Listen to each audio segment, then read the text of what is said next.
Hello there, and welcome back to episode 3 of What If Qui-Gon Jinn redeemed Vader on Mustafar during the events of Revenge of the Sith. If you have not seen the first two parts, I would highly recommend them because the rest of this episode and the future will likely not make much sense without the prior context. And just a reminder that we are taking from both canon and legends, so you will see a bit of both. And without further ado, let's begin with the next part of the story. We open back with Ferris Olin and Obi-Wan Kenobi as they stare at each other intensely. Ferris, I know you're angry, but killing Anakin is not the right way to go about things. Really? What other choices do I have, Master Kenobi? To sit and not hide in exile or be slaughtered? No. He wronged us, and I'm going to have justice. Obi-Wan hesitates before finally revealing the truth to Ferris.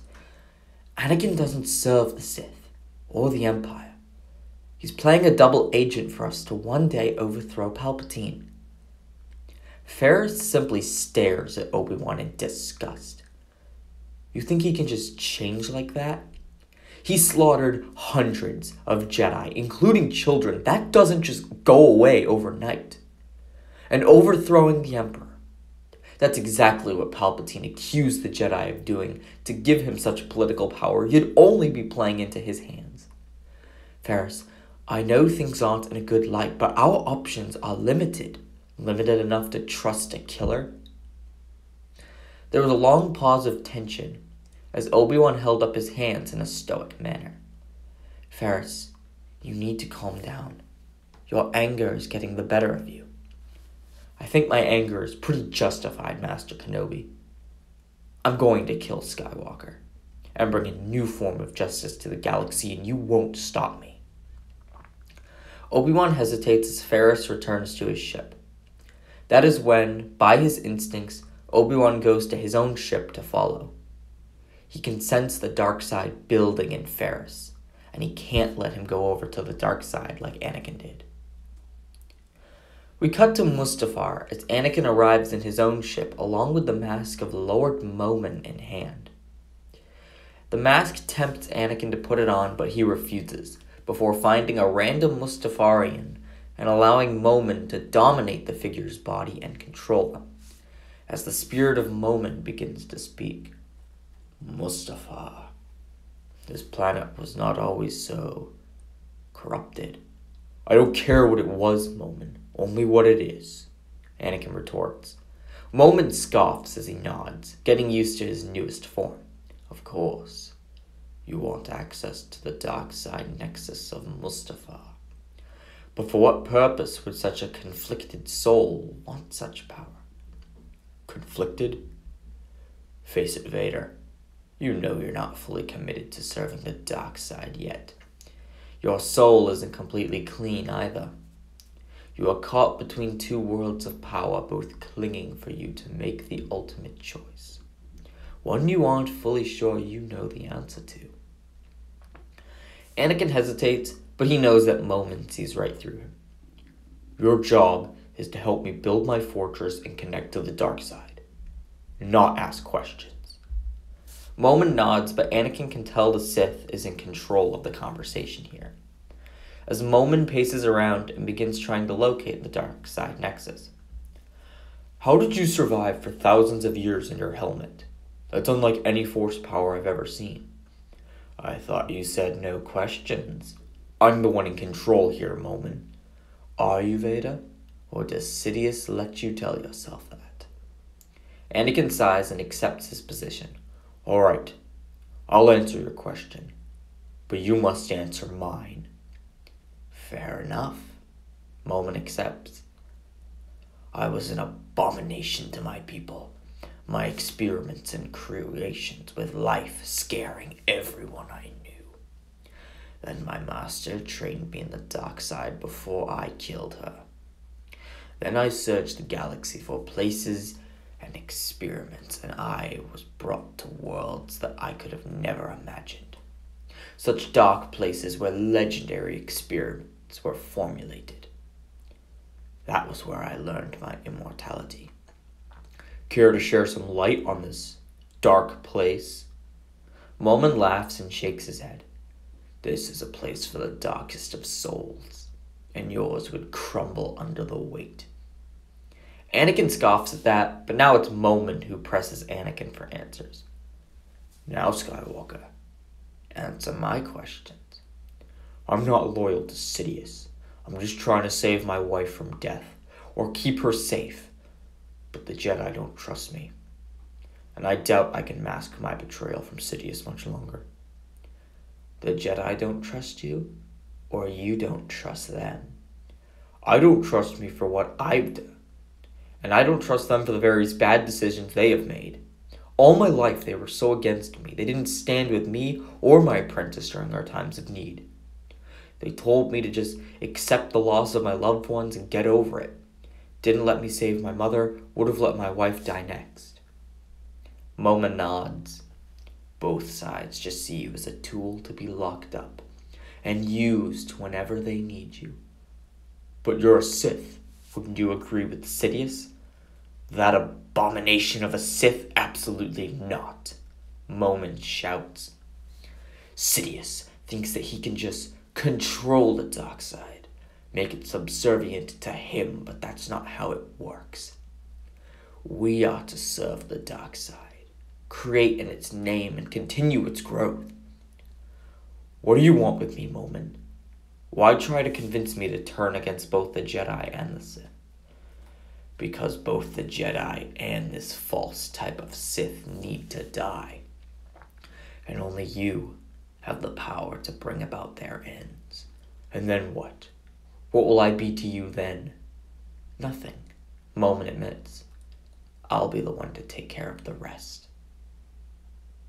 We cut to Obi-Wan on his ship as he follows Ferrus Olin into space. Before Olin's ship can go into hyperspace, Obi-Wan sends out a tracker so that he can follow him down that same hyperspace path. He enters hyperspace once again, once he finds which hyperspace route Olin is taking, as he sees the coordinates. Onderon. He sighs, having a bad feeling about where this path might bring him.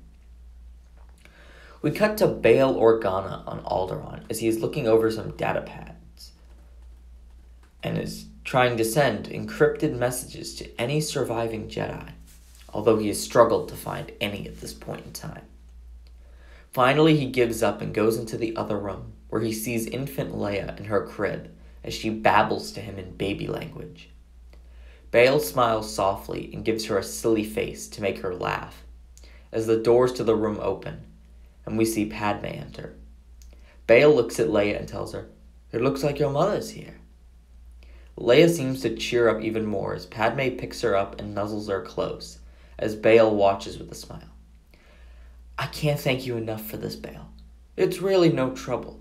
Leia has been quite the sweet child." Padme smiles as she cuddles Leia closer and listens to her babble on.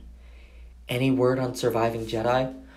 "Not yet, but Captain Antilles did another sweep around Mimban, so hopefully he'll report something soon." "Hopefully," Padme mutters. She looks at Leia before turning to Bail. "I'll take care of Leia for the rest of the day. Hopefully it can free you up for some work." Bail smiles and nods. "Of course you should take her. She's yours." As Padme leaves the room with Leia, Bail made himself some calf before examining another datapad. That was when he hears the roar of a starship landing just outside his home. Bail moves outside to see a small, beat-up little starfighter landing as a hooded figure steps out peacefully. Two of Bail's guards went to take up action, but Organa told them not to. The figure stepped over to Bail and unveiled his hood, revealing the face of a Jedi Master, weary but determined. "Greetings, Senator Organa. I heard your messages. You are a Jedi." "Jedi Master Kuran," the Jedi introduced himself. "I've been working on my own small network of Jedi, with another one named Halagad Ventor and a man named Morgan Katan. We haven't found many, but when we heard of your mission, I came to offer our help." "We are glad to have such help, Master Jedi. How many of you recovered?" "Not many, I'm afraid. We rescued a few Padawans and younglings, but at least they're safe now. That's all we can hope for." Bail concludes as he invites the Jedi inside for food, shelter, and water.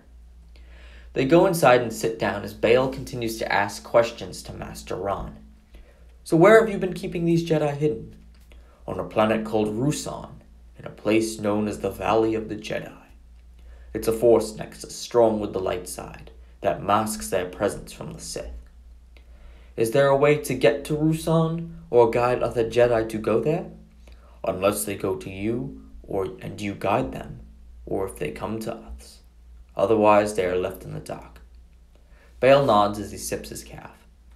Then I guess we'll have to guide them ourselves. We appreciate the support, Senator. We thought everyone abandoned us after the clones turned on us. Well, I can assure you myself and Senator Amidala here are on your side, and will do whatever it takes to help. Q-Ron nods and smiles. Contact me if anything goes south. May the Force be with you. Q-Ron leaves the planet in his starfighter as Bail watches from afar. We cut back to Obi-Wan as his ship arrives on Onderon, and he sees Ferris's ship landing near a group of settlers. A group Obi-Wan knows all too well. He lands his ship and sees Ferris talking with a man with dark skin and light battle armor. Saw Gerrera. Ferris turns around with an angered expression on his face.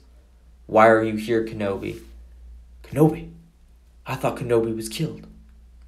That's what I wanted you to think, Obi-Wan explains as he turned to Ferris. I came here to save you from yourself, Ferris. Your anger has unmade your judgment. My anger towards Skywalker is completely justified. He slaughtered children and brought about a tyrannical regime across the galaxy. That doesn't mean lashing out in anger or war will change anything. It will only make things worse. Worse? How much worse can it get from this? It can get darker if we don't stand and let our anger cloud our judgment. I'm going to stand. Stand against this oppression and kill Skywalker where he stands, Ferris declares as he pulls out his blaster. And if you stand in my way, I'll expose you to the galaxy. Obi-Wan reacts by pulling Ferris's blaster from his hands, as Ferris ignites his lightsaber. Obi-Wan retaliates by throwing several small rocks with the Force at Ferris, before Gerrera orders them both to stop. Obi-Wan finally nods and decides to depart back to his ship. Very well. I'll leave. But I can only warn you of the danger you will find yourself in. Ferris gives Obi-Wan a dirty look as the Jedi Master leaves the planet as Ferris returns to speaking with Saw. We've got a major assassination attempt ahead of us. We're going to need all the best weapons to kill a former Jedi. How do you know that you can handle a Jedi like Skywalker? We all saw the footage of him killing so many of them. Because I'm better than him, Ferris declares. We trained together as initiates, and I was always ahead of him. It always made him so angry that I was going to be knighted first. That I was a more respected student, that even Kenobi referred to my skills over his at times. I can surpass him again, as I always have, once I finish retraining. Although I'll need all of your help, and the best weapons we can get our hands on. Who's with me? Saw Gerrera's partisans look at each other, before all cheering in agreement, followed by Saw as a plan of rebellion is now set in motion. We see Obi-Wan leaving Onderon in shame and defeat. He's watched 2 young Jedi go over to the dark side, with him being completely unable to save him. There's nothing he can do, nor should do now. If Obi-Wan wants to prevent any more problems, he should go back into his hut and twiddle his thumbs like Anakin said. Just to stay out of all of this. He set the coordinates back to Tatooine, where he would go to die.